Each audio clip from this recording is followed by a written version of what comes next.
Hi guys, welcome back to my mini vlog. আজি আমি চাওঁগেচোন বলক মা আৰু বৰমাই ভাতৰ লগত কি বনাইছে মনে মনে যাওঁ বলক বলক এইপিনে আমাৰ পাকঘৰলৈ যায় দেখুৱাই দিছোঁ এইপিনে এণ্ট্ৰি কৰোঁ আৰু ইয়াতে আমি ভাত খাওঁ যিহেতু মনে মনে চাওঁচোন কিনো বনাইছে আজি বা এয়া ভাত আৰু ডিম ইয়াত কি আছে ডিমৰ কাৰী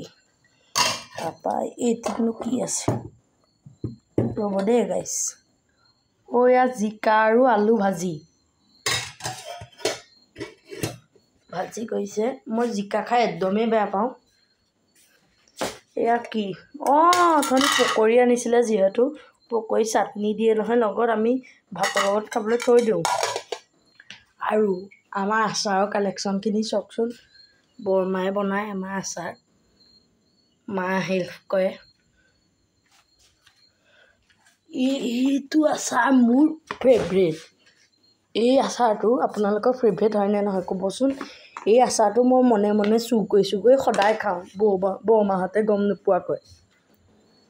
মায়েতো গম পাবলৈ হ'লে পিটিবই মোক এই আচাৰটো বেছিকৈ খালে ভাল নহয় গম পায়ো কিন্তু মই খাওঁৱেই এই আচাৰটো বহুত পৰিমাণত তেল থাকে সেইকাৰণে ভাল নহয় ইমান খালে কিন্তু মই খাওঁ মুখৰ সোৱাদৰ কাৰণে এই আমাৰ ঘৰত চেনিয়া কল আছে এয়া দেখা পাইছে পকি আছে আৰু আমাৰ জলকীয়া খেতি আছে কাৰোবাক লাগিলে ক'ব